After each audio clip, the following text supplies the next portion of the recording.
Hey everyone, welcome to Invincible Innovation Live Show. I'm so glad that you're here. I'm Adina Zolkalio, Product Innovation and Value Creation Expert, and I'll be your host. My guest today is Elizabeth Batalla, Executive Director at the Institute of Achievement and Excellence. Hey Elizabeth, Hello. So I'm happy so to be here. happy. I'm so happy that you're here with me. I'm sure it's going to be really interesting. And I would just say that Elizabeth helped people, helps women to be unstoppable so they can achieve success and fulfillment in their professional and personal life. Now we can That's start. We're correct. live. Yeah, and we're live on Mhm. LinkedIn, YouTube, and Facebook. And you're so invited to join the discussion and ask questions. And now we can start. Why do you think women leadership is so important, even now, even more? Why do you think so? Well, there are many reasons, but the main reason is that women of today they have greater purchasing power than the yesteryears. They are in senior positions and they make the majority of decisions in most cases in the household in terms of what to buy, where to go. So their purchasing power and their decision making aspect is higher at a higher level now than ever before. Also, in relation to women leadership, more and more as companies are forced to to be on social media, to have a presence, to remove that veil of secrecy that was once there covering companies, people are expecting to see representation. They are expecting to see diversity. They are expecting organizations to be more ethical. And as a result, women in leadership represent that diversity, that level of representation for the masses. And of course, technology can help organizations equal the playing field. Now, the small organizations are playing in just as big a space as the large organizations. And people are expecting and looking for again that representation. So it works. It's a win-win for women and it's win-win for the organization to have that available. Yeah. When I think about it, it's like in the past when you were supposed to be all the time in the office, and now we're talking online and we're both working online. Yes. It seems that it's so much better for women today to do several things all at once instead of going and being in traffic at least like 1 2 hours a day. Do you Mm, think that influenced absolutely. uh, because they are more available for work, or maybe it's like I know, like some of my friends, they work even more right now than in the past if Mm, they're working online mm, mm. because Absolutely. As I said, Eddie, it's the benefit of technology giving women access to work, in situations where they may not have been allowed or available to work. And also, it's just the whole change in space of what is expected from organizations now.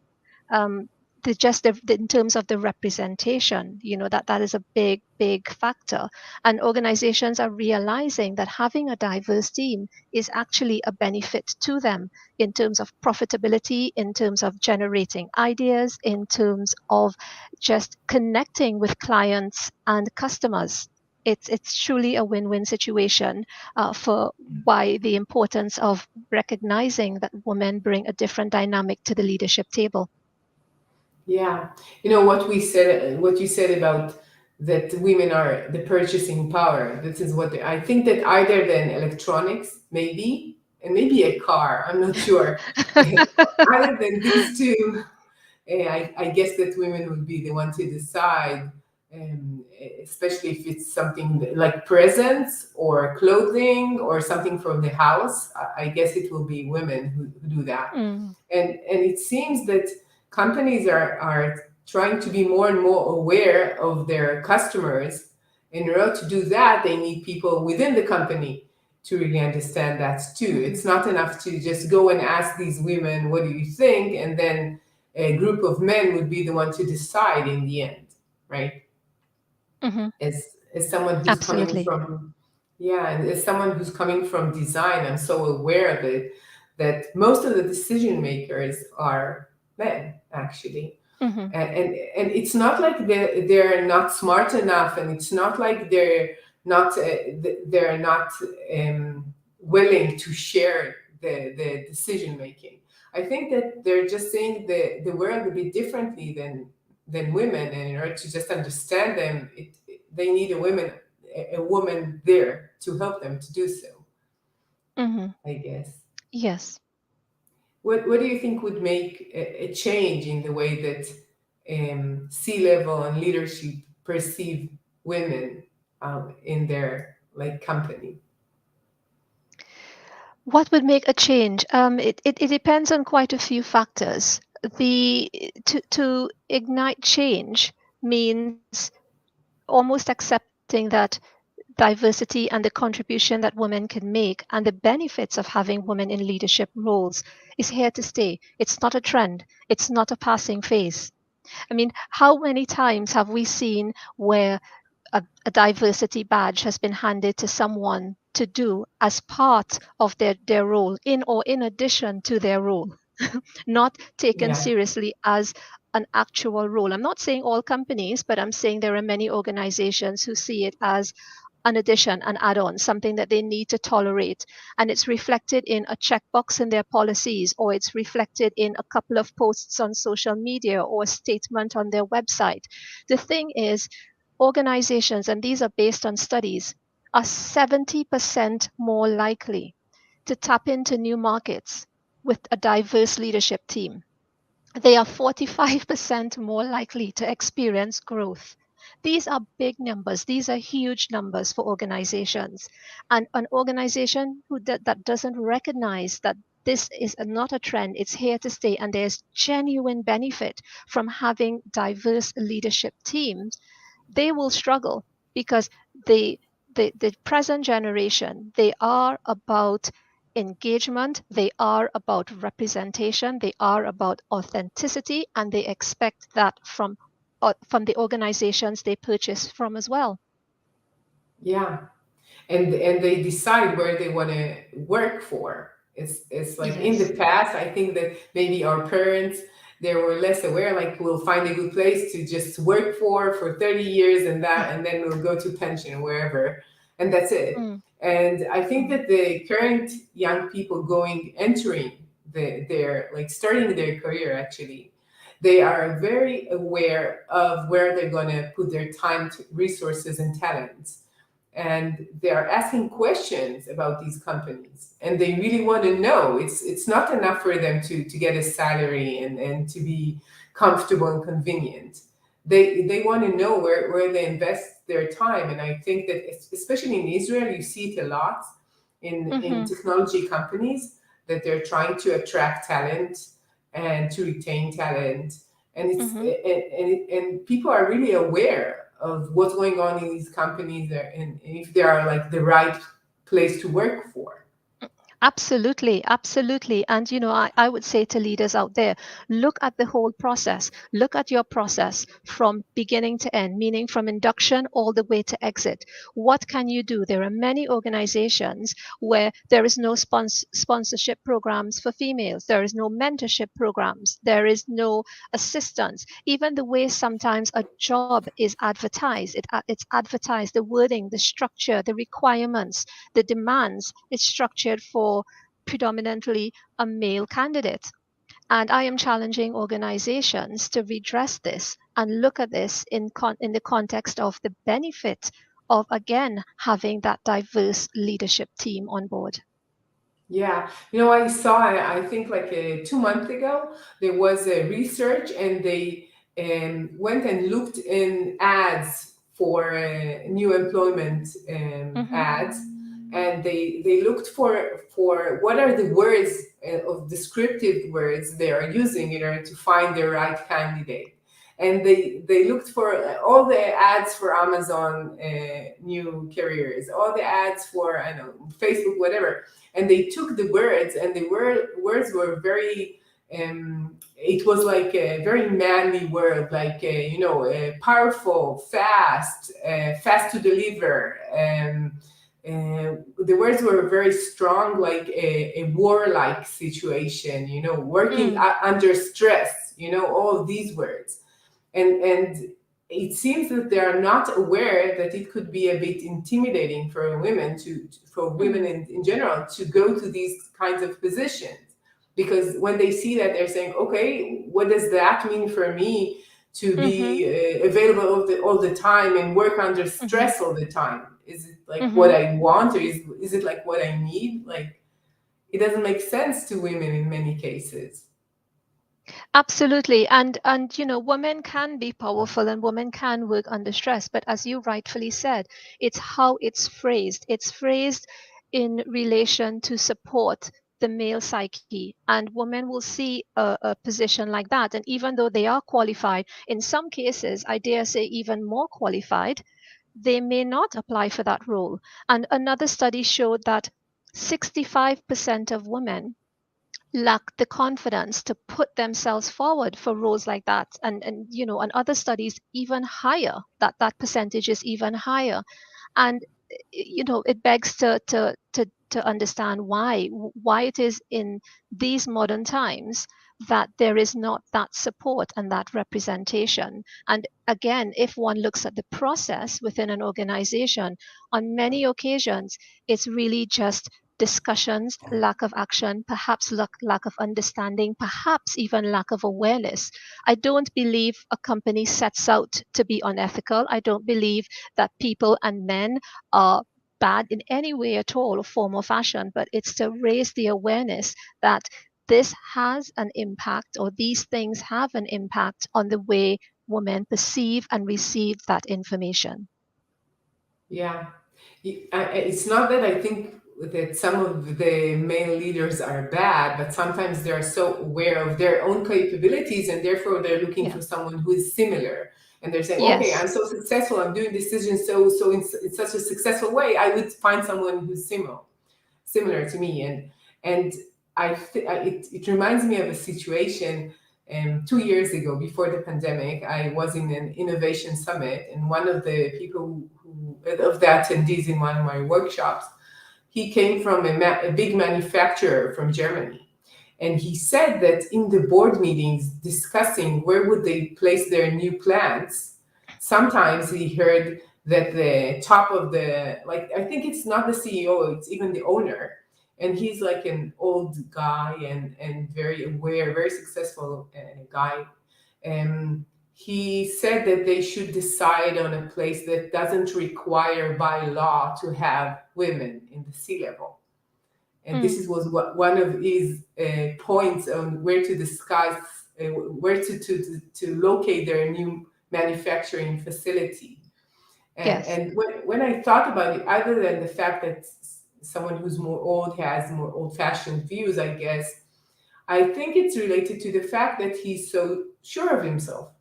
He knows Mm. how to do it, and therefore we say, okay, we've done, like, I have this company for 50, 60 years, this is how we've done stuff till now. Why should we change because somebody changed the rules, their laws? It doesn't relate to me. I completely understand that, and I completely, empathize with that situation. The thing is, familiarity seems easier. It feels easier because there is less conflict, there is less dialogue that has to take place in order to make a decision. But is it though? Is it easier in the long run? Because it means that a lack of diversity means a lack of interjection of different ideas, maybe a lack of considering certain items that are considered visionary. Sometimes just one idea can change the course of an organization. And by not having proper representation on a board, there is the strong possibility of the company losing touch with the very clientele that they want to appeal, they want to appease or they service.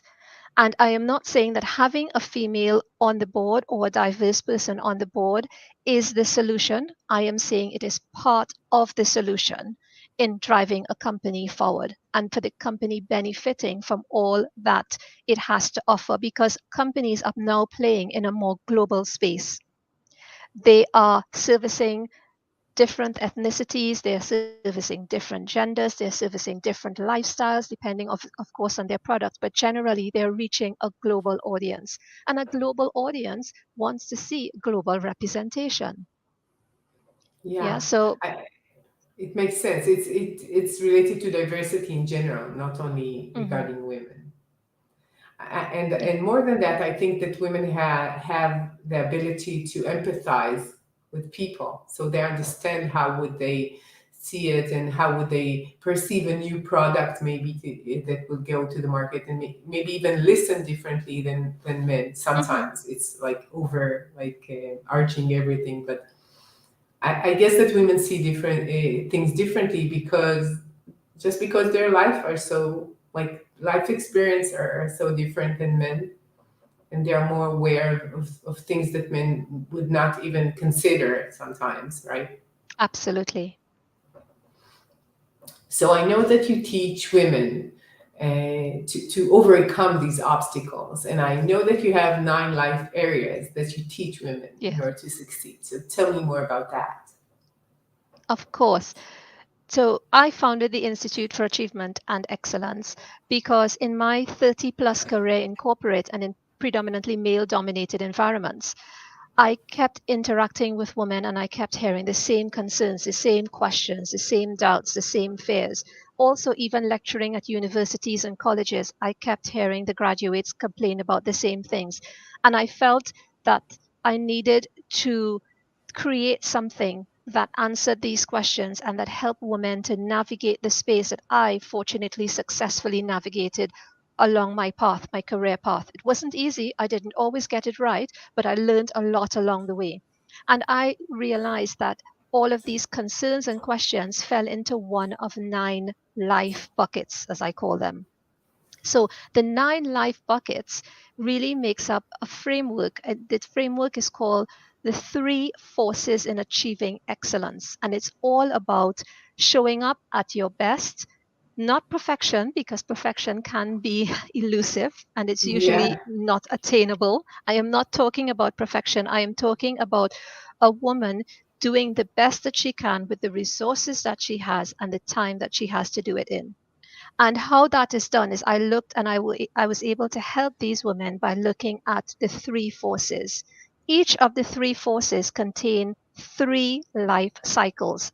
And that's how we end up with the 9 life buckets or life cycles. So, in the 3 forces for achieving excellence, the first force is identity. You, as a woman, what can you do to change the way you show up and approach? And that contains the 3 life areas of personal brand, demeanor, and personal style. The next life force is all about connections, relationship with herself and relationship with others.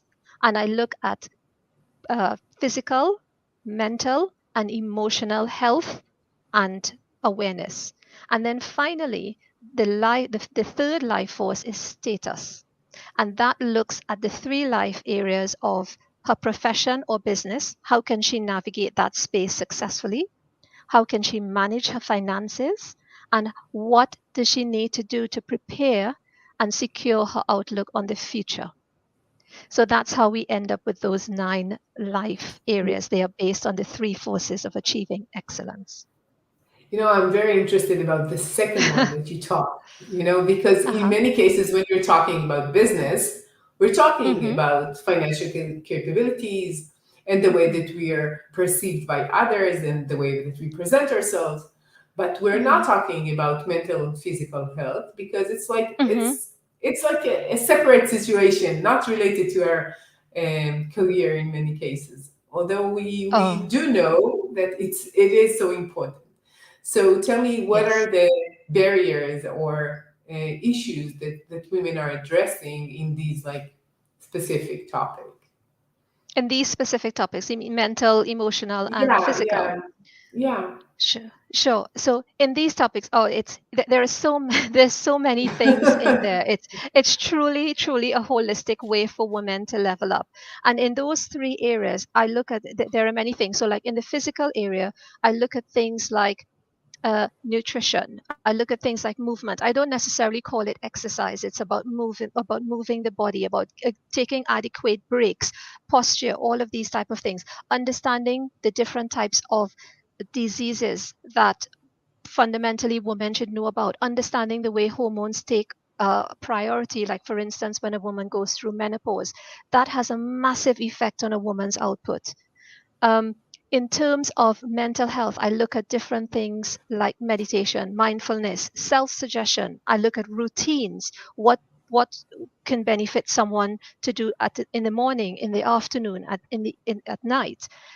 In terms of emotional health, I look at how can someone set better boundaries with family, with friends, with the community, with at work, with colleagues. It's a host of different things that can help someone holistically level up, in other words, to rise to the occasion. And why? Simply because those things, even though they sound personal, they fundamentally affect the performance of females in the organization.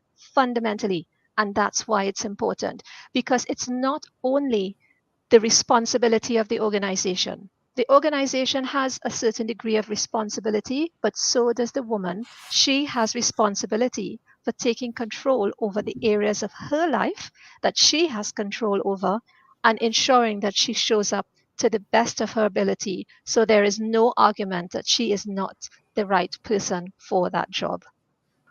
Yeah, it really makes sense to me to think about it holistically, because it's not like we have one person going to work, one person staying at home, or one person going to his friends. It's like the same person.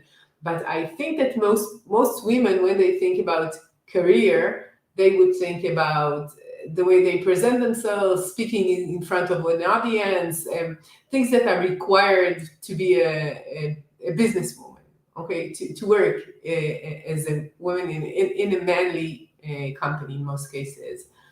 And I think that this move, to see the person as a whole, is something that we see in management too. We see soft skills being more important. We see Mm, mental health of the employees being more, and people are more aware of it, and it's more like in the front of what people are talking about, and not like in the back of, yeah, he's missing work because he's unwell, like in only in mm-hmm, the, in the corners of the curve, and not in the mm-hmm, middle of the discussion. Do you see mm. that when you talk to companies too, that they are aware of the connection between mental health or any kind of health to the workplace? Maybe because of COVID, they're more aware of it. Mm-hmm. Absolutely. And in a lot of the examples in those three areas that you wanted me to expand on, I Mhm. always use examples and exercises and questions that help someone translate that into the business world. So you say to me, okay, Liz, you talk about routines, day routines. What does that mean for me? How does that impact my work?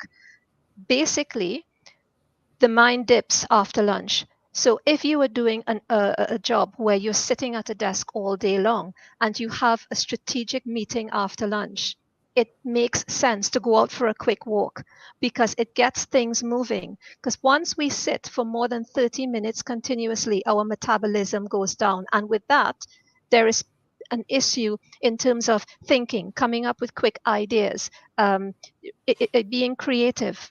So for me, if I know I have a strategic meeting in the afternoon, although the morning is better, I tend to do something to raise my metabolism a little bit, even going for a walk. So I translate all of the things that's learned into the business environment so that they can use it in the business environment. So it's a win for them, the female, and it's a win for the organization. Yeah, it makes sense to think about these when we go through the day, and for me, when most people are working, not most, many people are working online right now, and Yes. it means that they're alone in an office most of the time. They're sitting so long. In the past, I've been Mm-hmm. like 2, 3 times a week at least. I've Mm-hmm. been moving, like going to a client, driving to Tel Aviv, wherever, and now I'm Yes. here. and Yes. it's I'm even missing traffic. I got to this stage that I'm missing, like, just talking to a friend, and driving and listening to a podcast. So it seemed Mm, that this specific point is so much more, you should focus it about it more, because it's more prominent in your daily life. And the fact that you need to be aware of yourself, and how do you relate to your work and to your. absolutely. Yes, because there is even another tip for your audience. There is a little exercise by Dr. Jeffrey Anshel, and he calls it the 20-20-20 rule. And what he says is every 20 minutes, take a 20-second break and look at something 20 feet away. 20 seconds every 20 minutes. That's a minute an hour. That's not a lot of ask. And again, why is this important? It sounds trivial. It's important because constantly staring at the computer may generate headaches. Generating headaches may mean reduced productivity or reduced performance. It may make someone frustrated. So in a meeting, they are not contributing the way they need to contribute. So it's a lot of little things that can be done, simple things. I'm not saying it's always easy, but I'm saying simple things that women, people and women can do in order to boost their performance, to feel better personally and professionally, where they benefit and the organization benefits. Yeah. So usually, tell me, how is it structured? Is it like a course or a program that women go through, or it's personal? How do you work with women? There are different ways. So they all of the programs are on the website. It's online, self-paced. That's one way. You can go in and you can choose whatever you would like. Now there is a free assessment on the site. That assessment asks a series of questions. It's very simple. It's just 15 minutes and there is no right or wrong answer. It's just to give a guide so that someone can determine their areas of strengths and their areas of not weaknesses, but areas perhaps for improvement. That person can then go on to the website and choose the particular module that they want, or they can purchase the top tier course, which is Achieving Professional Excellence. That has all 9 life areas, and that person can start wherever they want. They can start at the beginning and complete it all the way to the end, consistently, or they can tap into the module of choice. It's entirely up to them. There is no restriction. And there is also a bonus section in there to help women understand how to navigate the space if they are already in a gender biased organization, how to deal with things like a narcissistic boss. It covers a lot of things, how to deal with different levels of conflict in an organization. And that's just a bonus in the top tier program. So the programs are there. After the programs, if someone really wants to go further, because the programs provide a really good, strong foundation, they can work with me. I work with individuals as well as I work with organizations with their female talent from induction all the way up to around mid management level. I see. So tell me about the women. What are the biggest challenges that women face today in their career? The biggest challenge women face in their career. I'll maybe give three. The first one is just basically gender discrimination in all its forms. Um, one of the parts of gender discrimination that I would like to really tap into is something called microaggression. Simply because microaggression is so frequently, it's often overlooked. Because in isolation, an odd comment here, an odd comment there, if a woman were to say, "Oh, I feel uncomfortable with that comment," someone may look at it and think, "Oh, but there's nothing wrong with that comment." Perhaps, but when that comment is received every single day, sometimes multiple times a day, or a woman is shut down at meetings upon meetings, every time she opens her mouth, she is talked over or shut down, or someone at the meeting takes her idea and extrapolates on it and use it as their own, or she doesn't get the kudos for her contribution. It's draining. It can wear anyone down, Yeah. anyone down. And the So thing is, give me a small example, like, just that we'll have a feeling of what does that mean. so it's I have been on sat on a few boards where I am the only female in the room, and even before I make a point, someone would speak over me, or I would make a point and I would be interrupted, and I would have to say, "Thank you for contributing, but I'm not quite finished." And it's just that constant having to do that over and over. Or I may be in a meeting, and s- they may get together at the coffee cooler room or the coffee, and I'm not part of that group, or I'm not part of the discussion, or a decision may have been made and I didn't have access to that process in order to contribute, even though I am sitting at the board. So it's things like that. And to the other male counterparts, it was always no big deal, it was just a small decision. Okay, it was a small decision, but it was a decision that I needed to be part of, because that's something that I have to roll out to my team. I have to support at a very high level in the organization. So I needed to be part of that process. And there are many, many, many examples of that. So Yeah, microaggression is something that women face constantly, and it's very difficult to explain the damage, because in isolation it may not seem like a lot, but over a period of time it yeah, amounts. yeah. Yeah, So microaggression is there one. is a word, I don't know how it's in English, but it's like when a man is explaining for instead of a woman, and he's trying to, I don't know the word, I have it in Hebrew, and it's like someone who is like he's taking control over the discussion, sometimes Yeah. in topics that you are more experienced with, but Mm. they're like it's man taking over the discussion instead of a woman talking, but I don't have the word for it. Yeah. So yeah, Or I I would. know it's mansplaining. I think that's the word, right? Yes, Yeah, yes, yes, yeah. yes, yes, yes, absolutely, India that absolutely. translated that. Okay. So that's microaggression. Another one is another challenge that women face in their career is lack of flexibility in terms of working hours.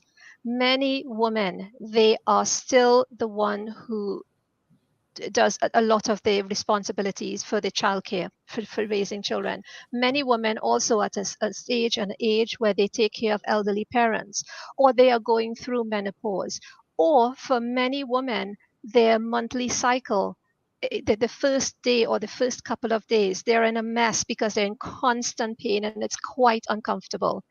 And I can see, I've sat in rooms where men roll their eyes when that topic comes up of menstruation, because Yeah, yeah. I understand, it's not something that they have to deal with. But I kid you not, we are not exaggerating when we say No. sometimes it's so uncomfortable that we can't even walk. For some women, for many women, that is the case. It's not an exaggeration. Um, so, sometimes flexibility around working hours, where maybe all the woman needs is the morning, and she can do more hours in the evening to make up for that, to facilitate her, giving her that space that she needs to recover. Things as simple as flexible working hours. And the final thing, again, it comes back to lack of representation and sponsorship. A lot of women are finding it difficult to get sponsorship in order to step into leadership roles.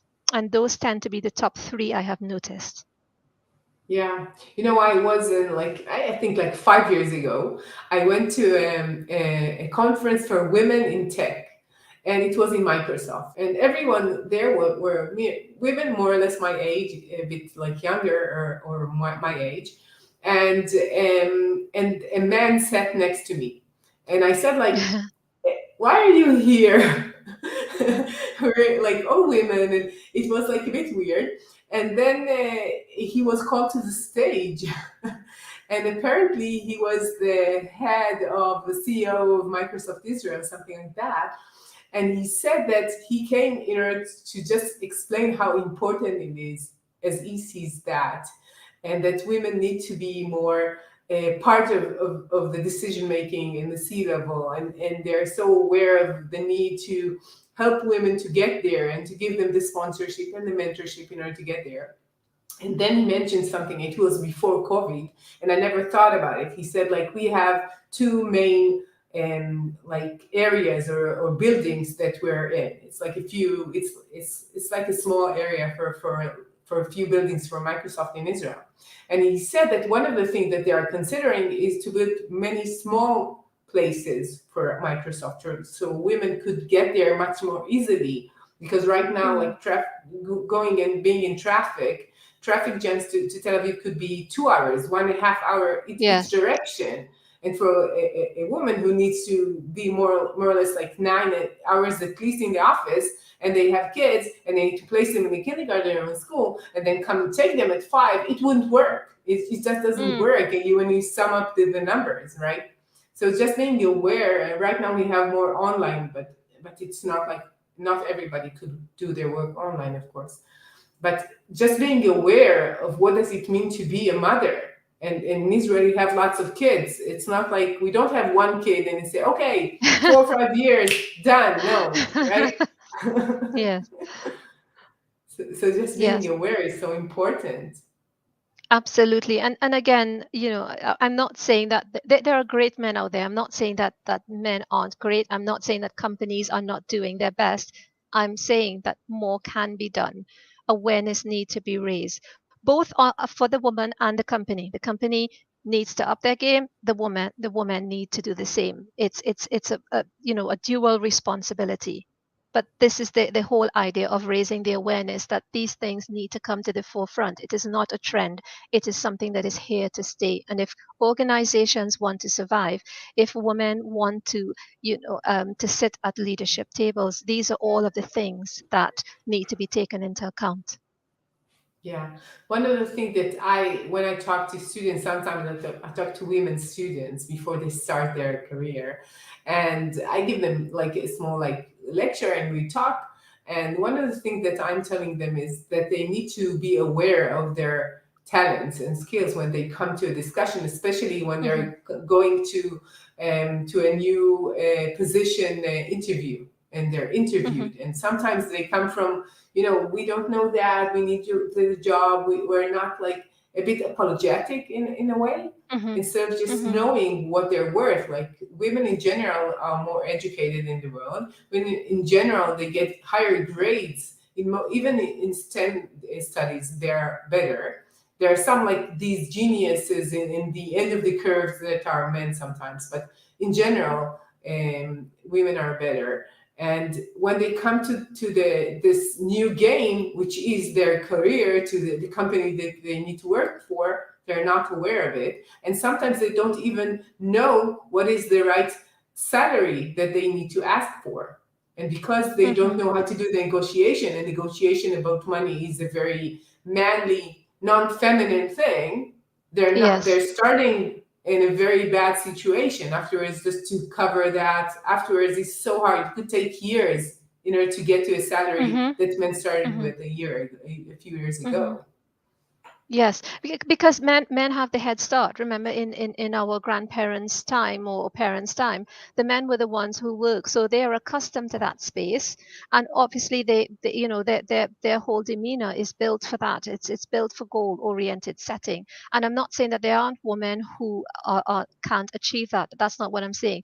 But naturally, we are nurturers. So to go up against someone and say, "I want more," it's not entirely natural for a female. A female tends to be the giver rather than the receiver. So for her to say, "I want more, give me more," even though she knows she deserves it, it's not something that comes natural to her. And I always say to young ones going into organizations, as well as women in general, doing a good job is not enough.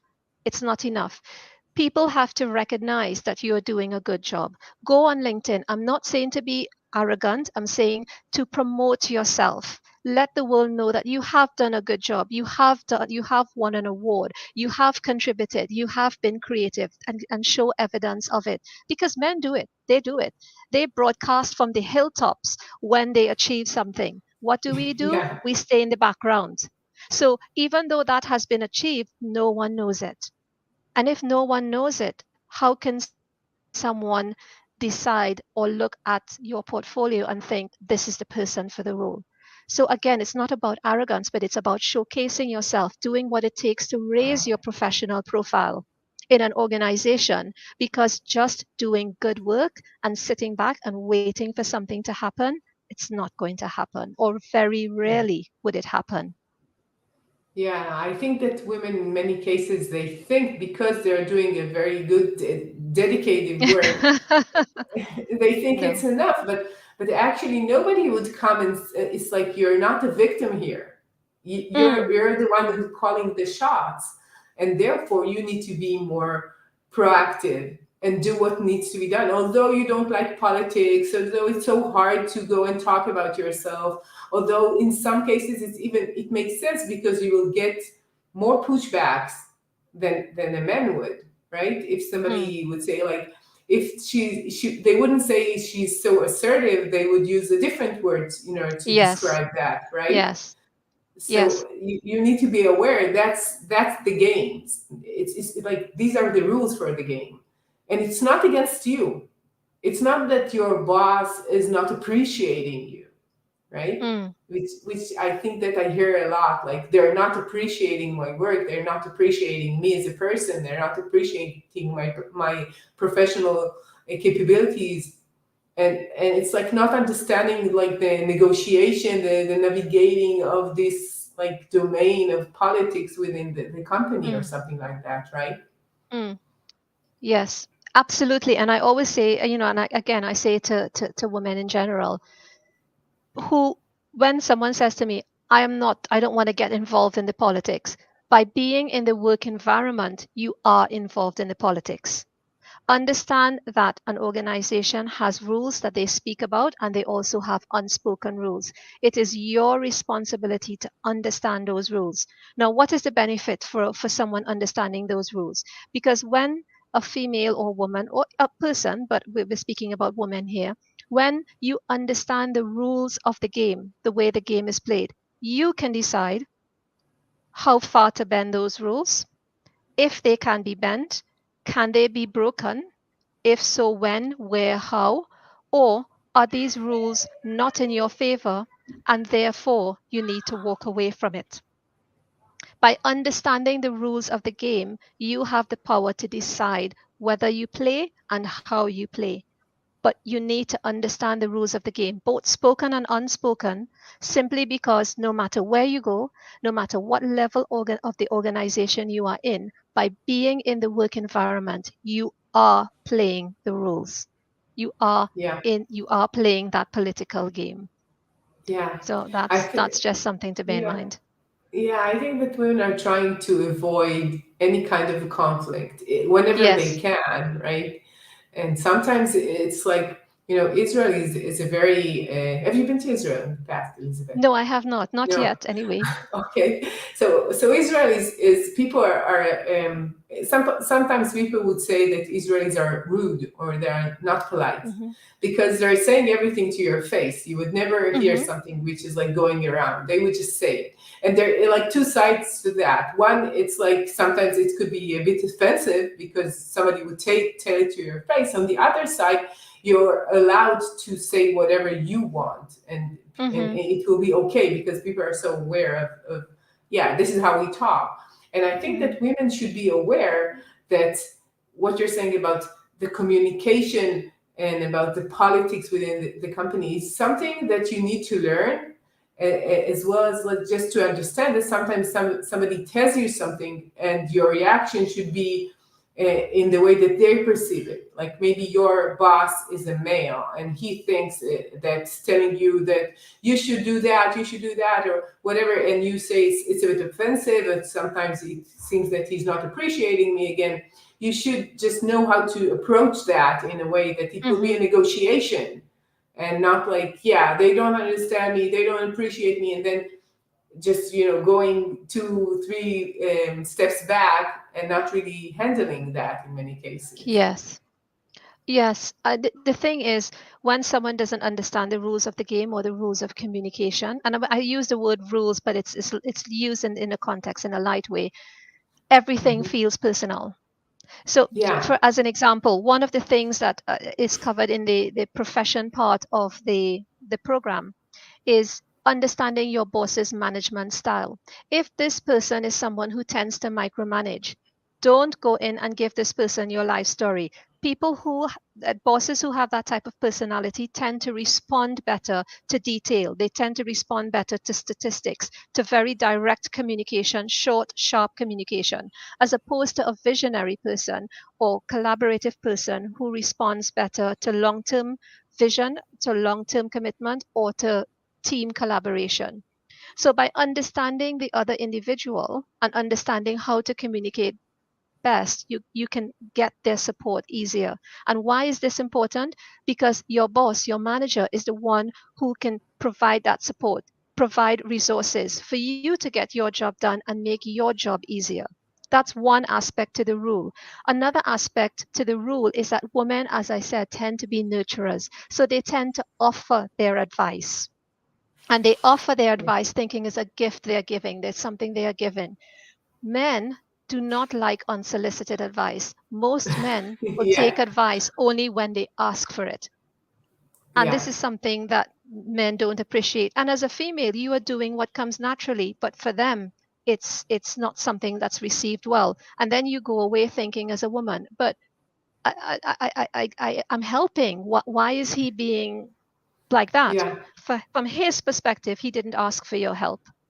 And yeah, that's again understanding the dynamics of male female communication and understanding the rules of the game. And that's why yeah. it's important. It sounds like something so important that every female going outside of just need to be aware of it, just starting their career, knowing that these rules exist Yes. and you need to be aware of it, and and just knowing that, as we said, it's not personal. You just need to know the rules. No, It's it's like not. yeah, Mm. you want to play soccer, but you don't know exactly what are the rules. You will not be good at it. That's it. Okay. So, what is your number one tip for leaders today? Number one tip for leaders. Mm, I would say, in terms, invest in your people. And I know this sounds cliche, but in a different way. People are not staying in organizations where they are unhappy and unfulfilled. It's the game plan has changed.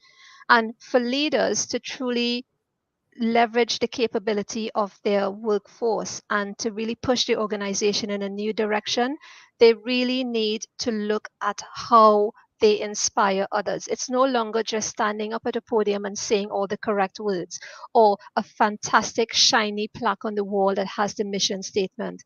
Leaders really now need to roll their sleeves up and become almost a new term that's being used on the market is a servant leader, where that leader truly invest, take actionable steps to invest in their employees and generate the leaders of tomorrow, because that's the only way the business would survive.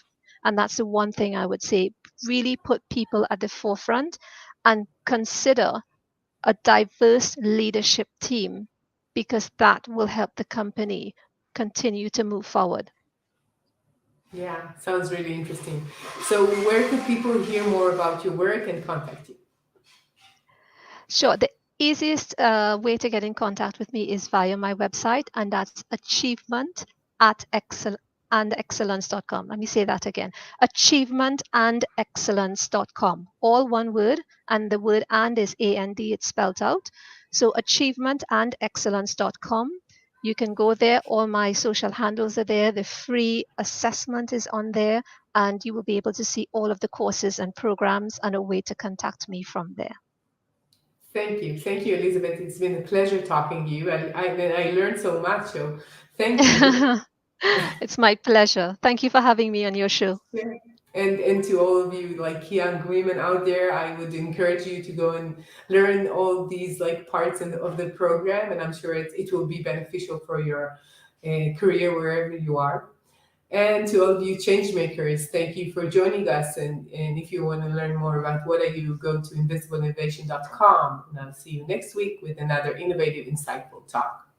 See ya. Bye.